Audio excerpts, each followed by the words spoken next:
देहरादून में मुख्यमंत्री एकल स्वरोजगार महिला योजना का दूसरे चरण का शुभारंभ हुआ है, जिसमें सीएम धामी क्या कुछ कह रहे हैं आपको वो सुनाते हैं। यहाँ पर प्राप्त हो रहा है। इस अवसर पर जहां एक और 212 नई लाभार्थी महिलाओं को 15 लाख रुपए से अधिक की सहायता राशि प्रदान की जा रही है, वहीं प्रथम चरण की 276 महिलाओं को द्वितीय किस्त के रूप में 1 करोड़ रुपए से भी अधिक की राशि हस्तांतरित की जा रही है। और मुझे पूरा विश्वास है कि ये योजना हमारी एकल बहनों के जीवन में एक नई आशा की किरण बनकर उनकी खोई हुई मुस्कान लौटाने का काम करेगी, उनके जीवन को फिर से एक नई दिशा देने का काम करेगी, उनकी बहुत सहायता अपने पैरों पर खड़े होने पर करेगी। मैं आप सभी बहनों से कहना चाहता हूं कि किसी भी समाज और राष्ट्र की सबसे बड़ी ताकत मातृशक्ति होती है, महिलाएं होती हैं। क्योंकि जब कोई नारी सशक्त होती है, कोई महिला सशक्त होती है, तो वो अपने परिवार के साथ साथ समाज को और राष्ट्र को भी सशक्त बनाने का काम करती है, उनको दिशा देने का काम करती है। और आज की नारी तो अंतरिक्ष से लेकर देश की सीमाओं तक और रसोई से लेकर अपने खुद के अनेक प्रकार के व्यवसाय करके, नए नए उद्यम करके, एक से एक नवाचार करके, और मैं तो पूरे उत्तराखंड के अंदर जाता हूं तो मैं एक बात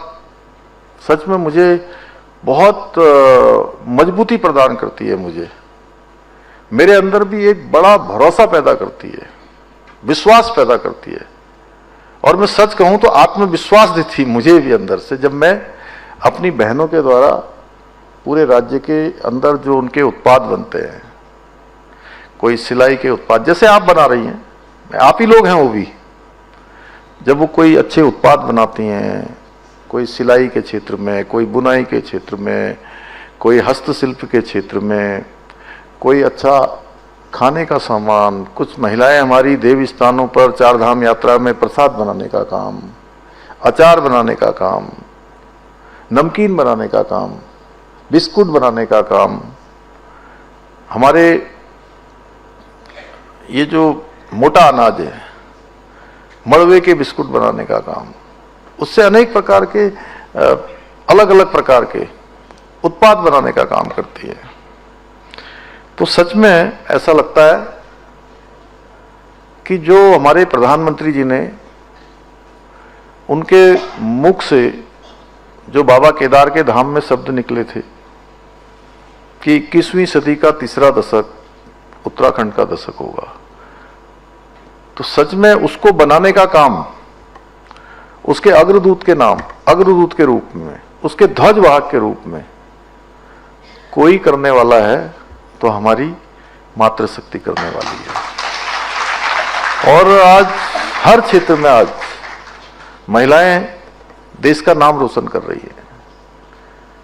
हर क्षेत्र में आगे बढ़ रही हैं। और हमारी बहनें अब केवल सहभागिता तक सीमित नहीं है,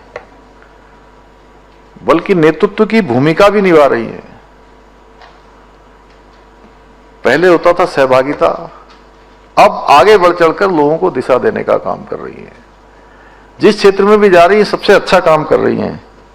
और जब हमारे उत्तराखंड की बात आती है तो हमारा सिर गर्व से ऊंचा उठता है, क्योंकि आज हमारी माताएं बहनें अपना परिवार ही नहीं चला रही है। यहीं पर देखिए, अभी आप खुद ही जो है कितने लोगों को रोजगार दे रही है। आप लोग 3-3 बेटियों को, 3-3 बच्चों को भी बढ़ा रही हैं, 4-4 गोल्ड मेडल जीत रही है बेटी। तो अपने आप में बहुत बड़ी बात है, अर्थतंत्र को भी बहुत मजबूती प्रदान कर रही है। और हमारे सनातन में कहा गया है, हमारे शास्त्रों में कहा गया है कि यत्र नार्यस्तु पूजन्ते रमन्ते तत्र देवता, यानी कि जहां नारियों का सम्मान होता है, उनका आदर होता है, वहां देवताओं का वास होता है, यानी कि वहां हर प्रकार की समृद्धि आती है। और इसी भावना को आत्मसात करते हुए हमारी सरकार मुख्यमंत्री एकल महिला स्वरोजगार योजना के माध्यम से हमारी बहनों को आत्मनिर्भर बनाने का संकल्प लेकर आगे बढ़ रही है, जो विपरीत परिस्थितियों में अपने साहस के साथ साथ जीवन की जिम्मेदारियां भी स्वयं निभा रही हैं। यह योजना प्रदेश की माताओं और बहनों को केवल आर्थिक रूप से ही नहीं बल्कि सामाजिक रूप से भी और मानसिक रूप से भी सशक्त बनाने का काम कर रही है। मैं देख सकता हूं आपके अंदर का जो आत्मविश्वास लौटा है। आप कह रही थी रोडपति से लखपति करोड़पति बनेंगी, और सच में इस समय हमारे राज्य में 2,65,000 हमारी बहनें लखपति बन गई हैं। और मुझे पूरा भरोसा है कि आप जितनी आई हैं ये केवल ये सैकड़ों की संख्या नहीं है, ये पूरे राज्य की हमारी महिलाओं के लिए बहुत बड़ा गेम चेंजर का काम करने वाली है। उनके लिए बहुत बड़ा प्रोत्साहन प्रेरणा का काम आप सब करने वाली हैं, क्योंकि इस योजना का उद्देश्य केवल आर्थिक सहायता देना नहीं है, बल्कि आप लोगों के सम्मान के साथ आप लोगों को पैरों पर खड़ा होने का अवसर प्रदान करना भी है। स्वयं में, परिवार में, आसपास में जब लोग देखेंगे आप अपना रोजगार कर रही हैं, स्वरोजगार कर रही हैं, तो जहां आपके अपने स्वयं के आत्मसम्मान तो बढ़ेगा ही बढ़ेगा, आत्मविश्वास तो आपके अंदर आ ही जाएगा, मजबूती तो आ ही जाएगी। उसके साथ साथ जो आसपास के लोग हैं उनका भी आपको देखने का नजरिया बदल जाएगा, उनके नजरों में भी बहुत इज्जत हो जाएगी। जब आत्मसम्मान बढ़ जाता है तो लोगों का तो सम्मान खुद ही उनको उनके मन में पैदा हो जाता है। और इस योजना के अंतर्गत महिलाओं को उनकी रुचि और आवश्यकता के अनुसार स्वरोजगार या व्यवसाय